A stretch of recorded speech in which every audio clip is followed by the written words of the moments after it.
and good evening, our listeners. Thank you so much for joining us. Welcome to Ordinary Voices session this August. And before we begin, allow me to introduce the organization.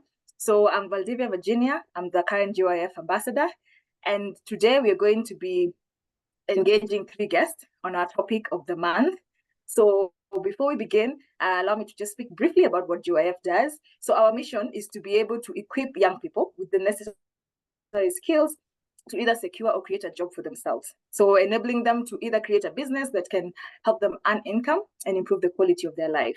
So our vision is generally to become a leading youth NGO in Africa, supporting young people to be able to co-create a better future for themselves. And to do this, we have 4 major programs. Of course, the first one is the Ordinary Voices, where is a platform where we give young people a chance to discuss some of the current issues, some of the emerging issues that impact their lives. And we're able to have as many people, not just in Kenya, but internationally, that are able to engage on a specific topic. Then we do have Archery for the Goals, which is a program whereby we use archery as a sport to be able to provide practical goal-setting skills to young people. Then we do have our Football for Peace. And I will also speak in relation to Sports for SDGs, which is a platform that enables collaboration between like-minded individuals, higher learning institutions, so that is campuses and colleges, to be able to use sports to mobilize resources to implement the project. So for this year, we were able to interact with 17 teams, and these teams are both female and male. And so the idea behind it is to bring in the 17 teams that advocate for a specific SDG goal. So we have 17 SDGs. So each team basically represents each of the SDG goals. And then, of course, last but not least, we have Molding for Work. And this is a platform where students from higher learning institutions, that is universities, colleges, are able to take part in a course that is a 1-year course that has 3 phases. So we have the pre-training challenge, we have the student-centered training, and of course, we have the post-training challenge. So students are able to complete the session, the 1-year course, and be able to get attached, for example, to get attachments, or they're able to volunteer in organizations of their choices that are able to build their skill. So through this, we are able to work with as many young people as possible. We have a membership group where our members are able to interact with our programs. And we appreciate each and every one of you for joining us today. And feel free to find out more on our pages, on our Global Youth Forum pages on both LinkedIn and Facebook. So at this juncture, allow me to welcome our guests for the day. So for our 3 guests, kindly turn on your videos and just briefly introduce yourself.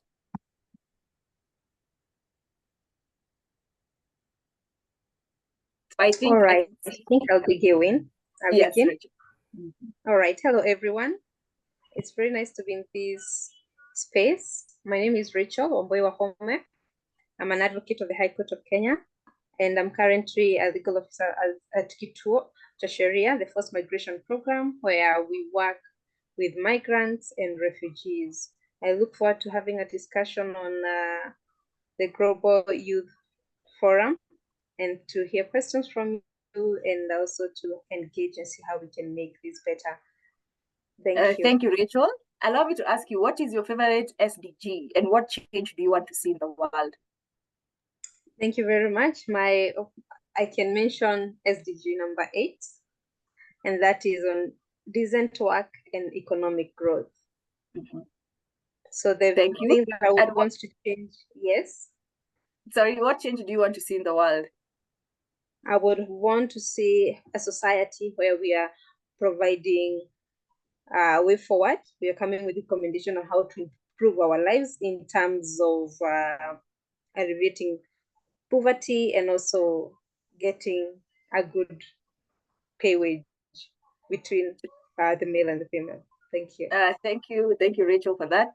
I think you can see Melvin. Tell us who you are, what you do, your favorite SDG, and what change you want to see in the world. Rachel, you can keep your video on. Amazing. So my name is Melvin Kioko Malemba. I prefer Malemba. I am a passionate human rights advocate. I just recently graduated from law school, so I'm a lawyer now. and I'm also the founder of Lo and Behold. So basically, my work revolves around empowering individuals through legal knowledge and advocating for social justice. I love the question, what's my favorite SDG?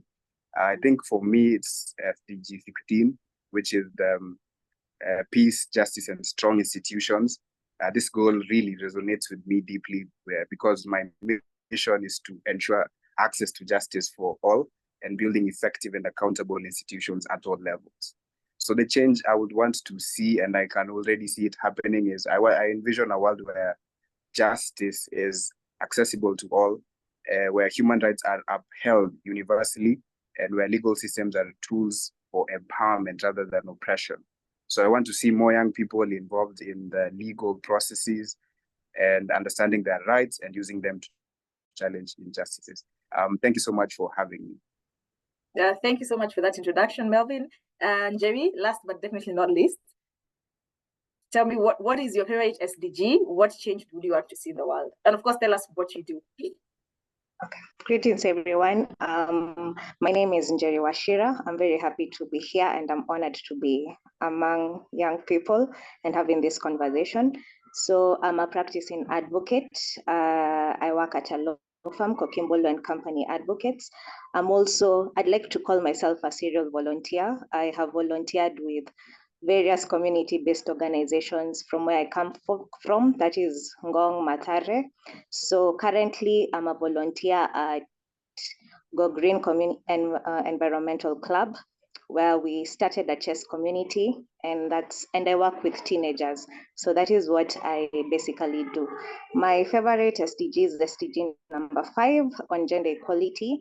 And the three that I like to focus on is ending discrimination against women and girls, ending all violence against women and girls, and definitely adopting and strengthening policies and enforceable legislation for gender equality. So that's it. Thank you. Thank you so much, Jerry. Thank you to our guest. I see our chair has also joined us. Gareth, welcome to the session. Kindly and briefly introduce yourself. Your favorite SDG, what you do, and what change you want to see in the world. So I'm kind of at the other end of the scale of most of you, where I'm closing my career off. I'm retired now, and had the privilege throughout my whole life, indeed when I was young as well, to actually value young people immensely. And if anyone says, oh, they are tomorrow, I always have a big debate, because to me, young people are our today. It was absolutely smashing then to hear some youngsters playing around in the background. I'm not sure where from, but it was great. So don't turn them off, please leave them on. Young people need to do what young people need to do. They are the now, as I was back in the day. I was given opportunities. So Val, I'm here because I believe in giving opportunities, a bit like, I also am a serial volunteer. So I do keep volunteering for things. And after a vast number of years with one particular organisation, I had the opportunity to change, and I was asked to chair this and to move us actually from being just a community-based organisation to an NGO. So I had a long career in Hewlett-Packard, HP, where I was a senior business consultant doing stuff there. Favourite SDG? I think it has to be no poverty. For me, it is absolutely key. No one should go to bed hungry. Absolutely not. And once you fix that, I think very quickly all the other SDGs follow in behind. So for me, it's actually fix that. And of course, we're all equal. Absolutely. That's my second passion. It is all around EDI. And through the week, the 2 weeks that Peter's been staying with me here, he's now gone and he's staying over in Wales. But I've managed to do a song of the day for him, and the very first song I gave him, which actually fitted in very much what we're talking about, was make your own kind of music, even if no one else sings along. I heard that first when I was a 10-year-old. The impact to me around EDI was stunning. It suddenly brought everything into focus for me, and I went off and did my own thing. I could, and actually it's surprising, you sing your song and people join you. So singing alone, actually you get there. So it really made a big impact on me as a 10-year-old way back in 1969. There you go. You can do the maths. You can work out all day. So, so that's me, Val, and thank you. And as always, it's a pleasure to see some great people coming together for a discussion. So thank you. Thank you, Chair. I see you're starting us off with nuggets of wisdom. And just for the listeners, for those who may not know what EDI is, would you care to explain just briefly? Sorry, EDI, equality, diversity, and inclusion. And I think equality is important because it's much more than anything else. It's the equality. It's bringing people together in an inclusive way where we are all equal. Gender, sexuality, whatever, it doesn't matter. It's a race, it's all religion. Actually, we are all equal. Let's be one. And once that falls into place as well, then everything's great. Celebrate our differences, absolutely, because that makes us a richer and stronger community.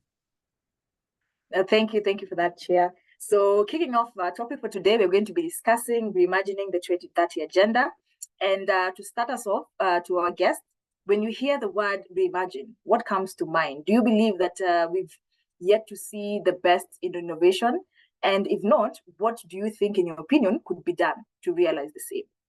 So I think maybe I can start us off with Rachel. Are you ready? Yes, I am. And thank you very much that everyone here is very passionate about volunteering. I'm also a very big volunteer. I think me and Val met when I was doing a volunteership for probably a very long time at Federation of Women Lawyers, where we got to work together, and we've met in other platforms when we're doing that. So when we hear about volunteership, most of the things that clicks in our mind is when we go into an organization and we help to do something, and we help to move an agenda forward and things like that.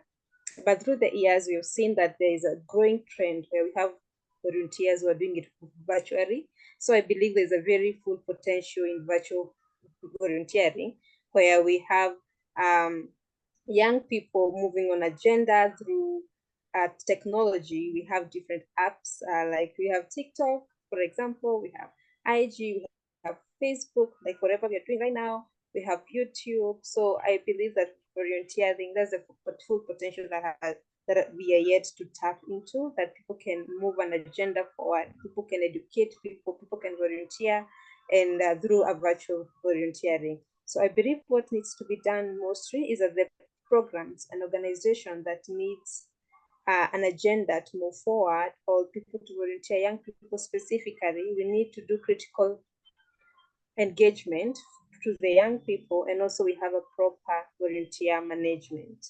Because one of the things we haven't yet tapped into the young people's purpose and also knowledge on probably SDGs, and also in any other agenda that we might want to push forward. So I believe the critical education of young people on volunteership and the critical management within the space would be very, very perfect.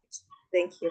Thank you so much, Rachel. So I think from your feedback, you're able to say that there are different ways of volunteering, and we should maybe take into consideration the technology. We should find a way to leverage technology to be able to allow as many young people to have access to information, and also to understand maybe volunteering in a different way, so that we can have as many people taking part in the cause. I think that's what you meant.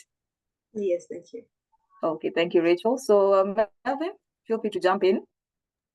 Thank you. Very interesting question. When I hear reimagine, personally, the concept that I get is when we are living in a time where everybody is calling them a disruptor. Oh, this startup is a disruptor. I want to be disruptive. So what comes to mind for me is breaking free from traditional constraints and thinking beyond the current boundaries of innovation. As Rachel mentioned, nowadays you can volunteer virtually. So I think we have not seen the best yet. It's still in the pipeline. It's still coming every day, especially with the advent of AI. And I think what we must do, and people like Gareth, the older guys, I would say, we must foster a culture of creativity and inclusivity where diverse perspectives are valued. And, innovation should not just focus on technology, but also social systems and governance and even the law creating equitable and sustainable solutions to world challenges. So definitely we are going to see much more innovation, if you ask me. Thank you. Thank you, Melvin, for that. And I think even what comes in handy, there is the Africa Law Tech. They're having a virtual session just to discuss how AI and the law interact. AI and justice systems is actually a free platform. So I can also be able to share with the guests after this the link to the session, because I believe that a lot of it, and of course, majority of us, all of us here, except the chair, are advocates. So we know how the law interacts with technology. So I believe this would be a good platform for even our guests to be able to attend, even the listeners. Feel free to join in. I can also share the link via our Global Youth Forum platforms. It's a free session. It will be happening tomorrow and Tuesday. It will be a very good session because it speaks about, as Melvin has mentioned, even AI when it comes to things to do with democracy and governance, AI when it comes to the justice systems. There's so much more interactions that happens with technology. And even looking at the way we are moving forward, it is important for us to also understand how do we leverage the same, especially in our context as Kenyans. So thank you for that, Melvin. And Jerry, you want to kick off the same to answer the question? Are you able to hear us? Yes, I can hear you. So when it comes to reimagining for me, I looked at it in the perspective of reimagining the SDG goals 2030, and I found out that we are only 15% of the targets are on track. So only 15%, and that is quite a small number. And then after the COVID-19 outbreak, we were sent back. We had made progress, but then again, the progress was curtailed back. So when it comes to innovation, my thought process is no, not yet. And especially on SDGs, we are not yet there. We are yet to see the best. But for me, then that needs to have a human touch. We need to see humanness in the innovation that is brought about, so that we have a human link. Even with the AI, we need it to have a human link. It's not a command, but is there a human touch to the command that we've been given? So yes, that is my thoughts on that. Thank you so much, Jerry, for that. And I think you've mentioned actually a very key point when it comes to the realization of SDGs.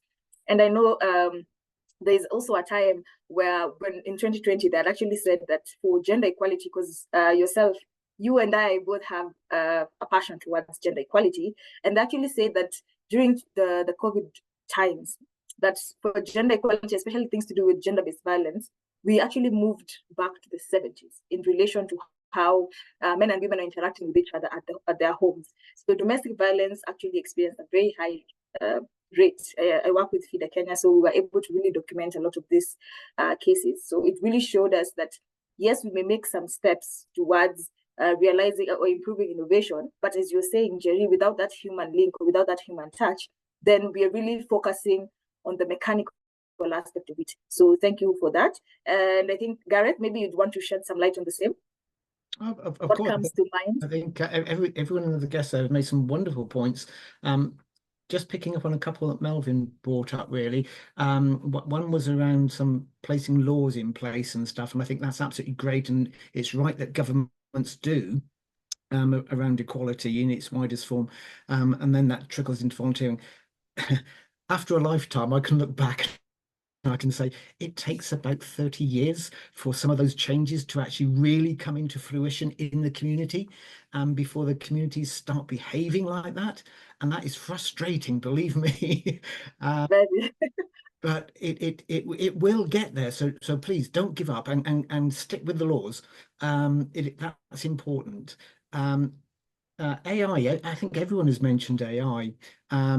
Because of my business and I don't like to get bored, as Val well knows, so I'm just starting another business, but that's specifically looking at AI and doing some measurements around the way that they respond and how they look at EDI and various bits.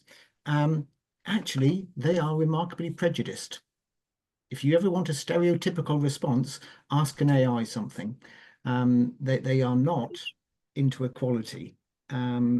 that whole model. So do be careful in using outputs from them is my current word of warning. But the follow through for me, reimagining is we all volunteer in a fairly traditional way with giving a chunk of time, normally on a weekly basis or monthly basis or whatever. I want to sort of throw the stone into the puddle really and watch the ripples go out when we say things like, so if someone can only give half an hour, I'll take that half an hour, thank you, and use their skill sets as best we can. Now that is quite different because the problem of how you volunteer then goes back to the organization in trying to manage these small and large chunks of time from people. I mean, I'm sat here with an incredibly well-skilled group of people, feeling very, watch my words with all the lawyers around. but it is absolutely key that when someone volunteers, we don't say no. But we take what time and what skills they have and utilize them in the best possible, so they feel valued in what they're doing, and we do gain value as well as the community or the organization they're volunteering in. How we match those things, I think, is probably a real head scratch, but we do need to match those two in a modern world. Again, people have mentioned online, absolutely. But again, it's how you pull all that together. Thank you so much, Chair, for that. And I think actually you said a thing that most of us young people grapple with, and that is it takes time for a lot of these things to happen. So for most of us, we are hoping we can get as much, very quick turnaround on some of the efforts that we've put into realizing change. So as you mentioned, there's a need for us to, of course, have a little bit of patience, but also trying to see how we can bring in maybe, let's say, things that can match to the modern context. Because as you're saying, we also have generations that are being born right now that are going to be interacting with technology very differently from some of us who are millennials. I don't know if there's any Gen Zs in the room. I think maybe Melvin or Jerry. But I see what you mean with that, Chair. So thank you so much for that contribution. And I think, Jerry, you'll allow me to put you on the spotlight again. And looking at the realization of SDG 5 on gender equality, what two things do you think we as young people are doing wrong? And maybe what solutions would you propose to mitigate what we are doing wrong? So you can just mention maybe two things in your opinion you think we may not even be doing it wrong, but just we're not doing it to the best of our ability. And what solutions do you propose for us to mitigate the same? Thank you for that. I hope you can hear me clearly. Yes. So, okay. The one thing that I think we are doing wrong is, for a long time, we have had the conversation majorly based on the girl child only. So we've seen improvement, especially on education when it comes to enrolling of the girl child to school. But then again, where are the boys? Where are men in this conversation? So that was for me a challenge that we've seen when it comes to gender equality. And allow me to read a quote that I came across, and that to me is, according to my opinion, the cure to this challenge. So this is what it states: gender equality is about girls and boys. That statement sounds obvious, but for the most part, over the past few decades, the conversation has primarily taken place with girls. If we are truly working towards a gender equal world, then we need to engage both genders in the conversation. This is about everyone. It's about a future that works better for men and women. So let's do a better job of being inclusive of all genders as we look for paths forward. That is by Erin Thornton. Yeah, so I believe that is the solution that we need to engage as young people. The conversation should then shift, not now majorly focus on men, but it should be about both men and women. Thank you. Thank you for that, Jerry. And I think also, as you've mentioned, there's a need for us to have a lot when it comes to male engagement. And also maybe having the men tell us what are some of the best ways in which we can actually engage them in the conversations. Because as you've said, when we are trying to work on gender equality, there's a bias in how we deal with men. So we want men to come on board, but we want to also tell them how they should be able to come on board. So what ways are they going to do or it's mostly in relation to what we think is the best option. So I think, as you've mentioned, male engagement is actually quite key. And it will be very, very good to have the Melvins and the Garretts in the conversation, just to be able to shed some light in terms of what is it that they feel as women. We think it's an affirmative action that will work for our good, but eventually it doesn't work out so well for us. So thank you so much for that, Jerry. And Melvin, speaking of your experience as a founder of Lo and Behold, what have you seen as maybe the biggest challenges when it comes to implementing effective poverty eradication strategies? And maybe in your opinion, how can you be able to address them? So thank you. But before that, I wanted to also add a few nuggets on equality. Yeah, yes. Okay. First of all, I am a Gen Z, and I agree with Garrett that sometimes we are a bit impatient, and that's what really we're actually pushing for with my friends. And it's the rather than focusing on individual empowerment, we should focus on systemic change, and systemic change takes time. And that's what the message we are taking to our friends, this, whatever you are facing now might not change by even 2025. So thank you for that. And then I think one of the biggest challenges that I've seen, I currently intern at Amnesty International, and I got an opportunity to be part of we have inequalities and anti-discrimination pillar, where we seek to see how inequalities are in Kenya. And I think the biggest problem I've seen is the complacency we have as young people in challenging cultural norms. And Jerry has really talked a lot on that many people accept cultural and traditional practices that perpetuate gender inequality. And so we need to have a change in that, so that we don't have stereotypes, especially in terms of gender roles and so on. So thank you for the question on poverty. Great question. I think one of the biggest challenges that we have, number one, as we have identified as Lo and Behold, is lack of legal awareness. Many communities, especially in impoverished areas, they lack awareness of their legal rights and even the legal systems that are around them. So this perpetuates the cycles of poverty. And I think the other thing is, apart from just when you're advocating for laws and policies, there's a lot of ineffective policy implementation. So you find out that policies are designed to eradicate poverty, but they are often not effectively implemented to the logical conclusion. So you found that this is normally due to the big C, corruption and bureaucratic inefficiencies. So I think for us to eradicate this, we should do you guys should join us at Lo and Behold and help us, first of all, have more legal empowerment initiatives. I think through our channel, most people are getting to be aware of their rights, their constitutional rights, and so on. And then again, whilst we're doing this, we can also try and strengthen accountability mechanisms, because I think when we have stronger accountability and transparency in government and in institutions, that way poverty eradication will be implemented effectively and reach to the people who actually need it. Thank you. And thank you so much for that, Melvin. And I like the fact that you mentioned legal awareness, because I believe, especially in our Kenyan context, most of the time when it comes to issues to do with succession or land and property, most of the women are not very inept when it comes to that. They are not aware that they actually have a right to inherit property. If it's young daughters, they don't believe, or are not even aware that according to the law, they actually have an equal right to inherit, the same as the men. Because again, as Jerry has mentioned, the patriarchal systems or the cultural norms that influence how we behave means that, it means that we have a lot of young, not even just young, but even a lot of women who are not really vigilant in terms of pursuing, if it's their land rights, if it's in terms of succession. So they continue to live in poverty. And then, of course, there's also the other side of it, where a lot of the women actually are the ones who are remaining with the kids.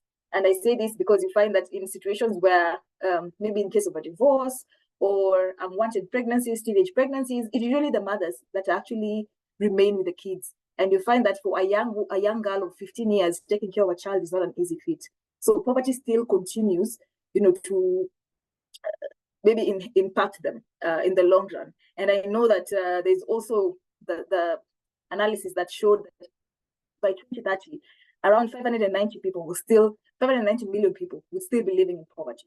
So there's still quite a lot that we need to do ahead of 2030. We only have 6 years. And in fact, it's 5.5 because we're already in September by next week. So thank you for that, Melvin, and thank you for sharing that. And Rachel, in your opinion, what measures, not even measures, but how can international human rights law or maybe international instruments be integrated into our national laws and policies? As Melvin has mentioned, the policies that speak to poverty eradication maybe are not equally enforced, or maybe there's the lack of awareness. So in your opinion, how can we have international instruments be integrated into the national policies to ensure that poverty eradication efforts are more comprehensive and effective for our context? All right, thank you very much. As I can see that Kenya has been in the forefront of integrating the international instrument into our domestic laws, and also that goes to even the regional instruments. However, the implementation tactics of this international law are always at its worst, I can say so. So I think the best thing that the government can do is to come up with plans, present plans, and also have the policies workable on alleviation of poverty holistically in all levels, and also it should have the political wills. For example, in the recent the anti-finance demonstration, there was a lot of, wrong hands between the government and the civil society on the issues that they're supporting the young people whenever they're fighting for their rights and all that. And I believe that lack of political will in alleviation of the poverty within our society is one of the issues that is affecting the integration of the proper implementations of international laws within our local system. However, they have been adopted. Some of them have not been adopted, but the practices are well meant due to the common law. But the political will is one of the things that we have an issue. The other thing that I can say is that we have uncertainty right now within a revision of poverty, and that is due to education sector. For example, if you watch the news within this week, there's been a lot of conversation on the uncertainty of those people who are going for higher education. There's been disparity between the kind of school fees some people are going to pay, the other which is going to pay, which in the long run, the ripple effect will be unemployment, there will be poverty, eradication will be high, and also the social status in terms of the economic, I think it is going to affect the whole state. As I mean, they have a lot of uncertainty within the education centers, the youth unemployment, which has derailed the country for a whole month during the anti-finance rioting. And all we can say this is due to lack of proper implementation of the already adopted international instrument into our laws. So I think the government should ensure that we have sustainable management of already existing laws, and also we should have policies, workable ones, that are able to engage all people, the youth, the young people, the women, holistically without any discrimination. And moreover, the conversation that we always speak about, it's corruption. So the people who are in government have their own agenda and they do not adhere. For example, right now the conversation on SDGs is still seen as a foreign concept, despite it remaining 6 years for its implementation. It's still very sad to even think about that conversation within the government. So I think the lack of political wills is also an issue that should be met with vigilant advocacy. Thank you.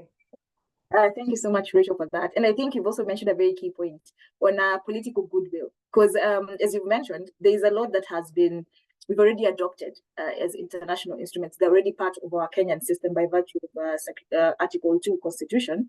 But the lack of political goodwill and also the lack of awareness, and maybe how do we go about implementing some of these instruments, is what keeps us, behind. Because again, as you well know, in the Maputo Protocol, we have the issue about the abortion rights, that as Kenya, we've agreed to the others minus that aspect. But then when you look at safe abortion, especially in Kenya, it's a very big issue when it comes to sexual reproductive health rights. So maybe understanding or bringing on board the members of the National Assembly, just to be able to understand what it is that we mean when we speak about the Reproductive Health Bill, could actually gather more support for that. So thank you so much for that, Rachel. I think maybe Chair, you want to weigh in on the topic?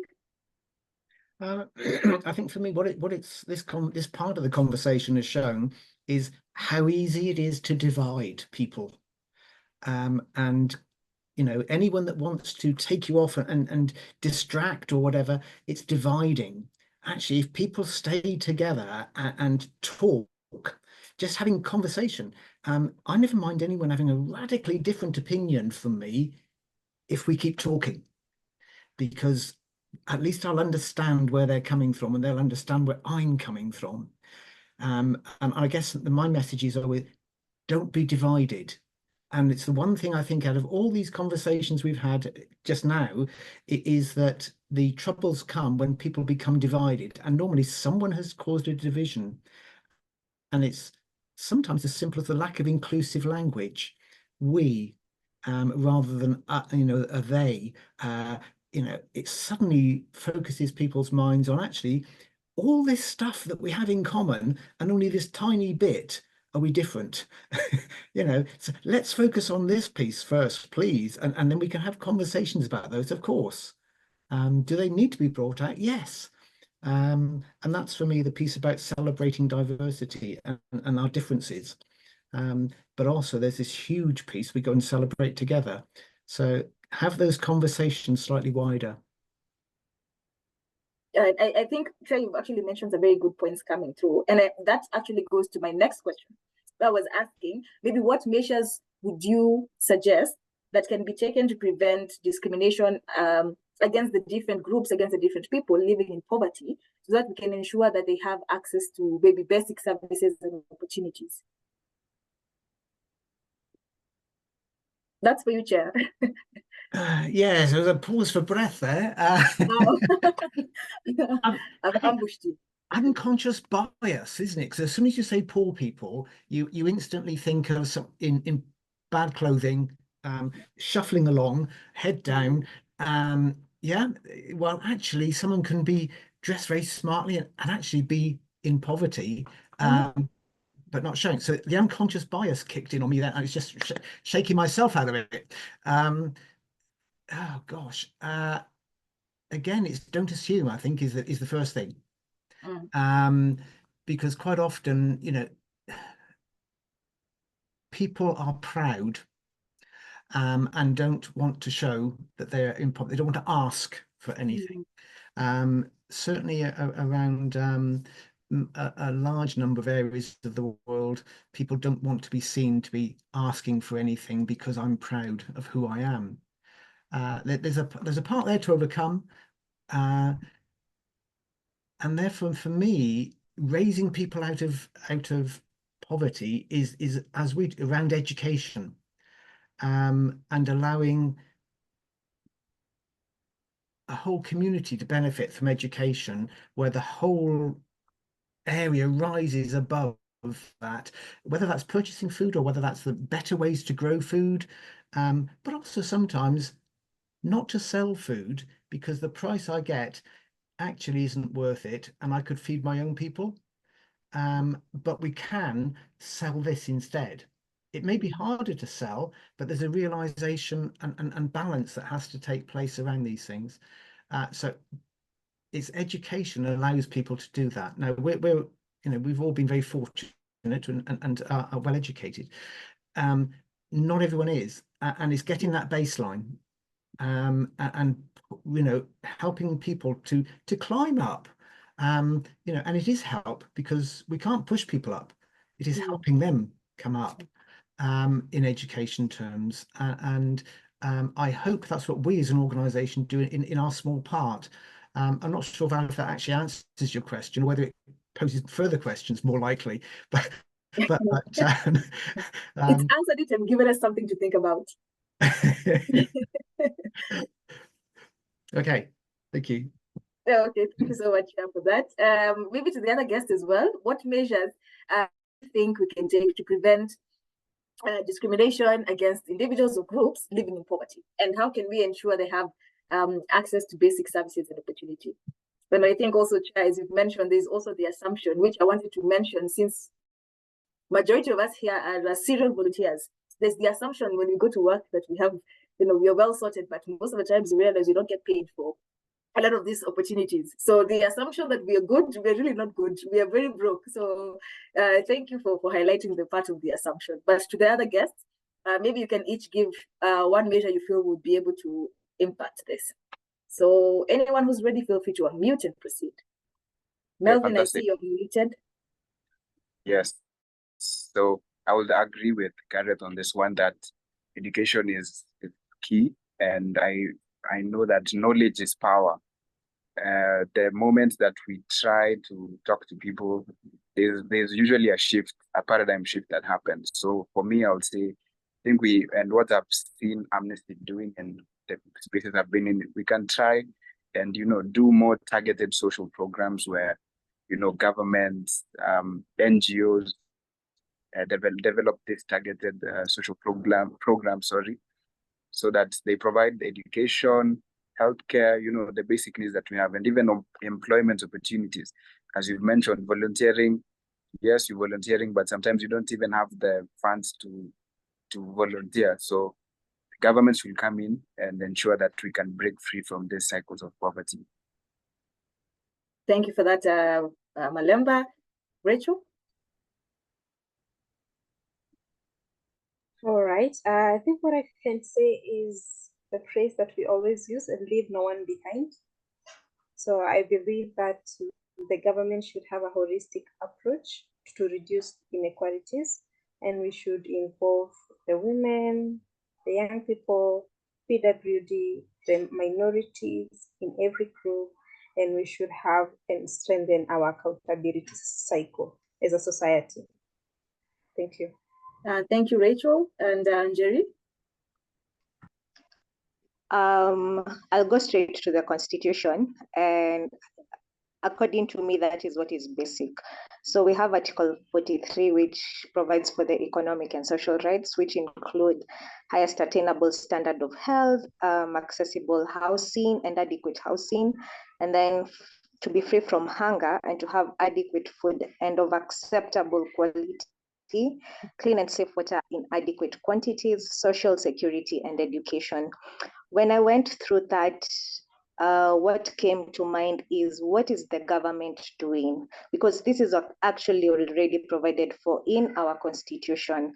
What is our government doing, and what are we doing? What are we keeping our government accountable? Because this is already provided for. We are not talking of, there's nothing new. There's nothing new that we're talking about. We already have it. The issue is on the implementation of the same. Now, we'd talk about maybe economic growth can help with ensuring that the poor are able to access opportunities and all that. But what I came across was that with every economic growth, the 1,000 you earned last month, for this coming month, it will buy you less than it bought you the last month. So we need to have an approach whereby all this that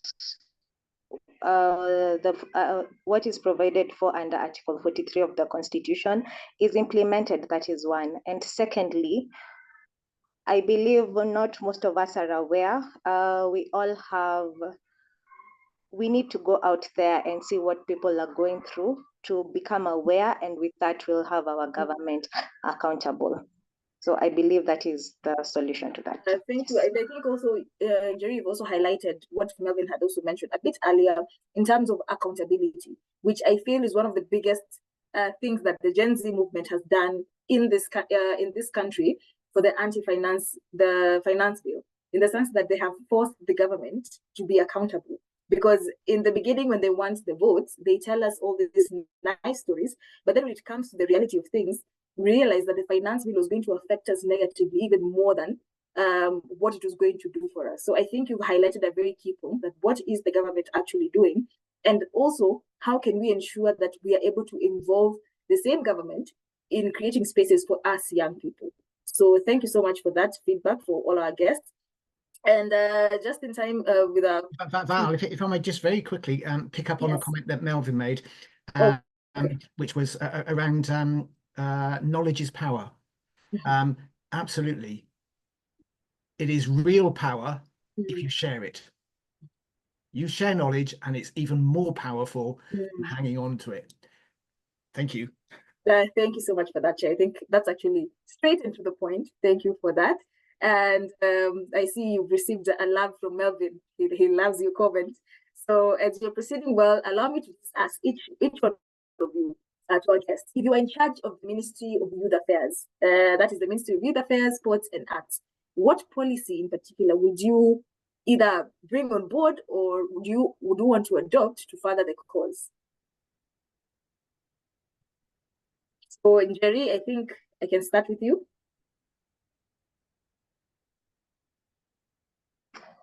Okay. I was thinking about that, and that will be having sports integrated in our education system. I actually read the paper today and saw that the Ministry of Youth Sports mentioned that sports will be integrated in the education system and have our children as young as grade 1 level know that sports can be a career in which they can follow through with. So I'll give an example. I was with my mother and brother and we were watching the Olympics, and my brother mentioned that if he ever told my mom that he wants to participate in javelin as a career, of course my mom would not have agreed to it. So can we have the conversations right now and ensure that we have the best training here in Kenya? We don't have to outsource. We have it here in Kenya. We have the best training. We have all that is required to make sure that we get to the best levels, especially in sports, and inculcate all the sports. We have chess, we have archery, as you mentioned, all the sports. So yeah, we inculcate all of them from a young age. Sorry. Sorry to interrupt you there. And I think I was so excited to add into this because, as you've mentioned, there is that perception where our parents think that a bright future is more when you're a lawyer, when you're a doctor, when you're a teacher, when you have something safe. I say that's what most of our parents tell us. Get a safe career. Then your passions, you can do them as a side hustle. So I think there's also a need, as you're saying, for this perception to end, so that when young people want to be able to take on some of these informal job areas, or maybe jobs in the blue collar, is it the blue collar? Yes, in the blue collar sector, that it is actually they're given support to do this. Because I realized for myself, if it is not for the fact that I needed a safe career, and the safe career was being a lawyer, I would probably be in the film industry. I would be doing something more creative, more fun. But then because we are told as young people that, you need to be, and it's actually from a young age, ever since you're maybe 5, 6, you're told, what do you want to be? Then you hear somebody saying they want to be a train driver and they're silenced immediately. That no, those are not the courses. You have to be an engineer, or you have to be, or we also have the pressure of maybe if your father is a lawyer, he's an advocate who has a farm. As a child, you're supposed to come over and take over the business. So you find that most of us young people are in the fields doing what we don't really love to do. And then, of course, it also speaks to the rate of unemployment. I can see a lot of people who have masters, who have PhDs, and are unemployed. So again, that education they told us is the key to success is clearly not the key to success. There's other ways in which young people can achieve success. So thank you for that, Jerry. I think, Malemba, you can maybe give us your points on that. If I had the wonderful opportunity of being the Minister for Youth Affairs, Sports and Art, I think the first thing I would do is buy like a fleet of Bentleys and then 3 iPhones and a chopper. I think that's what most people do. But for me personally, it's first of all, listen to the young people. I think these people get into positions and they forget the reason why they got there. But the big one for me is I will try and get a youth empowerment fund that actually works. I think Jerry has mentioned, you go to school, the careers is what we are doing. We are lawyers, we are doctors, But if we had enough funding and without corruption and all those things, I think we can make. I went to a conference and somebody said that the reason why majority of the young people don't want to be involved in agriculture is because it looks like an old person's job. But if you make agriculture sexy enough, people would want farmers. So we can also make sports sexy. Sorry for my English, but the funding for these activities, help young people do social entrepreneurship. People like us, lo and behold, we are looking for funds so that we can do this. I will try my best to listen to such people. And then again, I think has been mentioned, inclusive sports. This includes the people with disabilities who are able differently, and the quality of sports that we have. Why don't we have somebody who is giving Yusuf Dikek a run for his money from Kenya? We just focus on running. Running is good and we're good at it, but it's also, there's a wide array of things that we can do, and that narrative of just picking up marathoners from the airport, we should be picking a whole array of athletes. And then lastly, I think I would say we can also empower the arts. I think the arts, COVID really gave me this because I started doing podcasting and I think all of us started doing something new during COVID because, now you have time and, you're writing poetry because, hey, you can't go anywhere. So, there we have poets who are broke. We have actors in Kenya National Theatre who are broke. So also empower the arts, support programs that encourage young artists to create works. I think in Kenya, musicians have been crying for decades about the royalties that they're getting. My mission to be as the leader would be to make the systems work, and it has worked in other countries. Why not Kenya? Thank you so much. Thank you, Malemba. I think you highlighted very key points, which are quite self-explanatory on that. And I think, as you've also highlighted, the need for us to create an expansive pool of athletes, not just having the same because we are good at one thing. So we continue with that one thing until, So I think you also mentioned it. Even for our arts, as you're saying, you go to Kenya National Theatre and they're, charging for wonderful plays, but very few people actually know that. And then, of course, you also realize that there's some genres of, I don't know whether it's just genres of music or just art, where we have more international clientele compared to our own local artists. So sometimes, again, as you're saying, there's a need for us to expand that pool, so that we don't have to always be outsourcing, as Jerry has mentioned, outsourcing outside for some of these things that should be quite basic for us. And Rachel? I remembered something I didn't. Sorry, Melvin? Sorry, I forgot to mention something. I think funds that we would have would also be pushed to create spaces, number one. And that is, most people don't have spaces. I think a lot of people who want to do what I'm doing, and because I've experienced it firsthand, they don't have spaces for this. I think we can do that. And then also Stadia, probably the reason why people are not participating in swimming it's because the lack of places to do this. So we can build Stadia and spaces for the artists and athletes to, do their thing. Thank you. That's all. Thank you, Malemba. Rachel? Right. I think I'll just focus on three things. And one thing that we've discussed extensively, and that is quality education. The other one is having an enabling environment, both in terms of taxes, in terms of opportunities, in terms of access to, services. The other one is access to information and infrastructure. We need people accessing information. We need people having the right of expression. So those are the things that I focus on.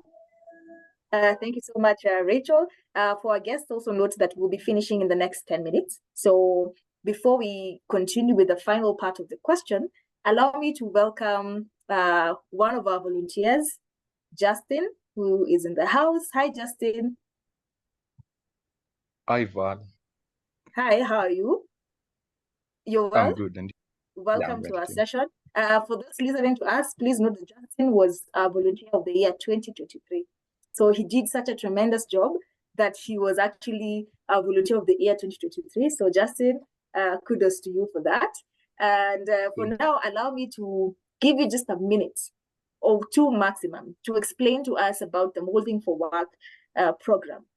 So for our host, kindly, I wanted that to be the main slide. So just tell us briefly what is happening under Molding for Work and what should we look forward to. So Justin, feel free to do that in the next 2 minutes. Okay, thank you, Val. Hi, everyone. My name is Justin Mokua. I'm a volunteer at Grepo Youth Forum, and I've been there for the last 2 years. But as a volunteer, I've worked for 1.5 years at Grepo Youth Forum. Thank you, everyone who participated to this session. It was a nice discussion. I've really enjoyed it, although I was behind the scenes, but I was really enjoying the sessions. So looking at the Molding for Work program, looking at Kenya and not only Kenya, globally, many youths are unemployed. Many youths, thousands of graduates are unemployed. But as Grepo Youth Forum, we came up with a program. So we sat down and discussed how can we resolve this issue of unemployment. Thousands of graduates each and every year are graduating, but getting a job becomes really a very difficult task. I think if you read, was it last year or this year, there was one graduate who took off his life through suicide because of unemployment. He had applied for more than 1,000 jobs, but none of them responded. So we came up with this program. This program is an 8-month program, and we have conducted 2 cohorts, and it has run on successfully. So after 8 months, you go through CV writing, cover letter writing, leadership, time management, and many other skills which are relevant in the 21st century market. We not only learn the program, our aim is not teaching them. No, we teach them the 8 months, and after teaching them the 8 months, we can offer opportunities for internship at Grepo Youth Forum and globally. I think last year, 3 of our students worked for TSL, that's the Trust Sustainable Living, that's an organization in UK. They worked as interns. So we have opened the 3rd cohort because the first they are already done, they are graduating. The second is ongoing. We are on session 7. We are finishing next month. So maybe I could request you, members, you can share with your friends. Ask them to register. You can check us on Facebook, Grepo Youth Forum, LinkedIn. You are there. You can get the link to apply. It's a really good program. Those who have benefited from it, they can really tell you it's a good program. Thank you so much. Thank you so much, Justin, for that. And I think you've really kind of you've done an overall overview of the program. And I think, as I earlier mentioned, it is important to have even the members or the ones who are listening to us to be able to just jump into our pages and see more from what we have done for Molding for Work.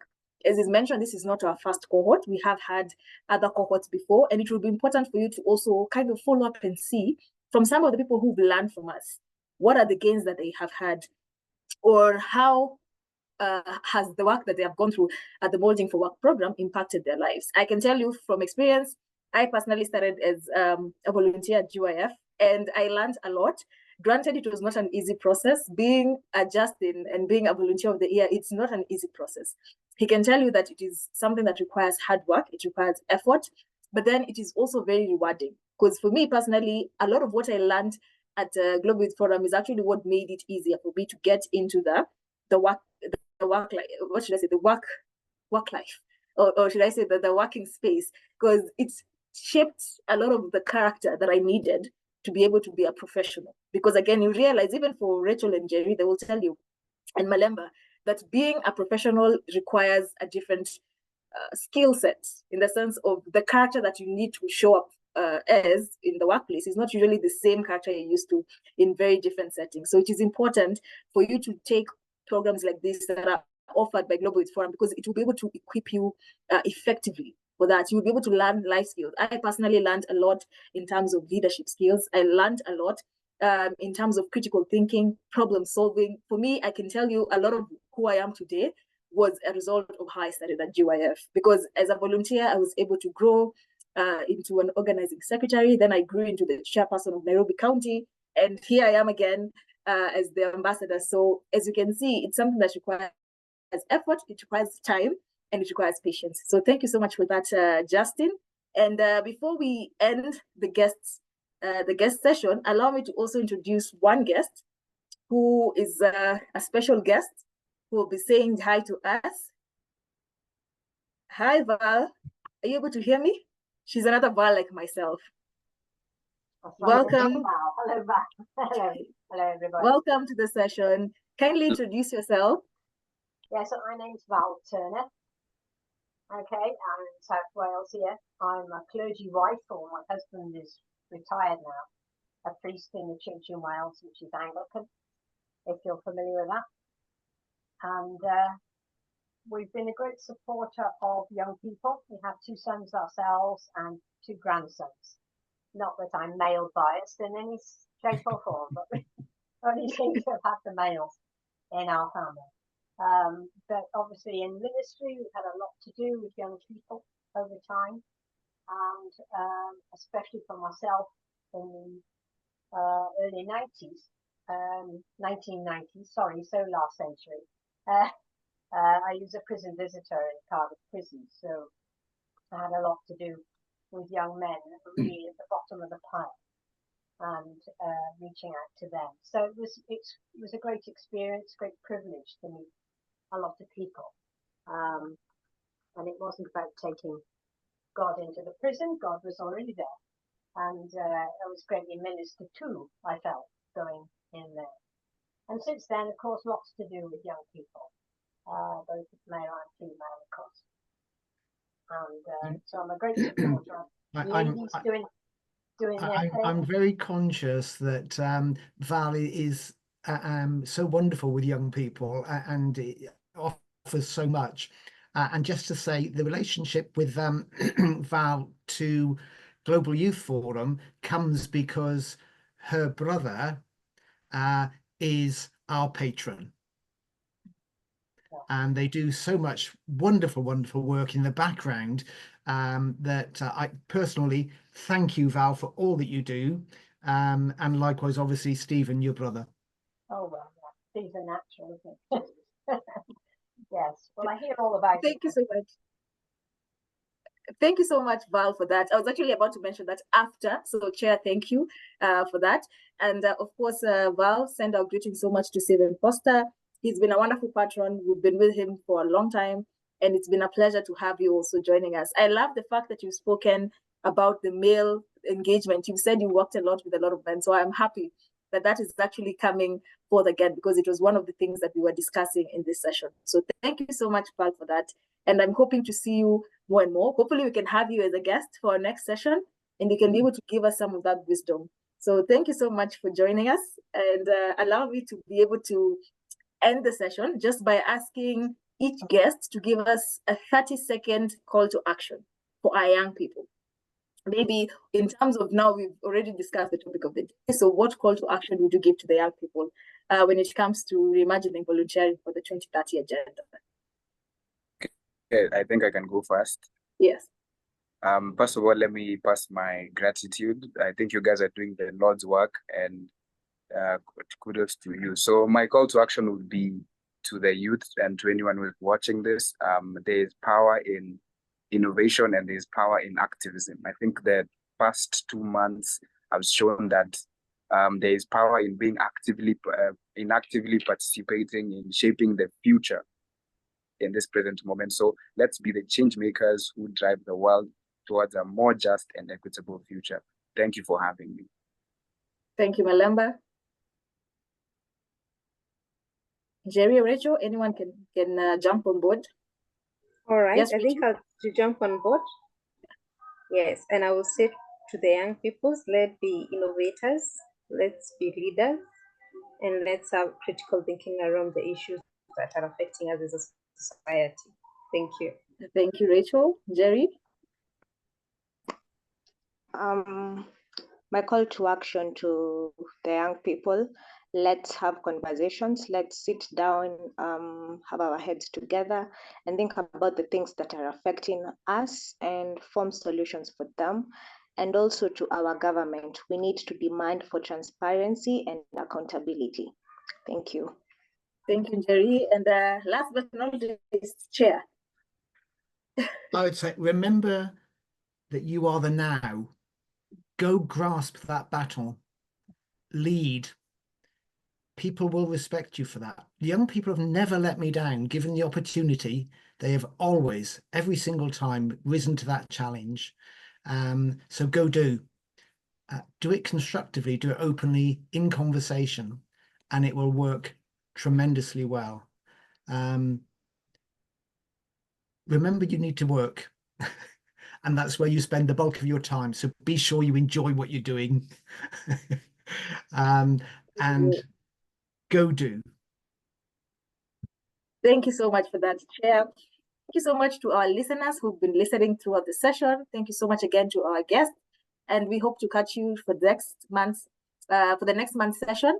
And feel free to look at our pages. We'll be able to highlight. So if you want to be a guest, look out for the post that says you can be able to register as a guest, and we'll be happy to have you on board as one of our guests. So to each and everyone, have a wonderful day, and thank you once again. Goodbye. Thank you everyone, and bye. Bye, guys.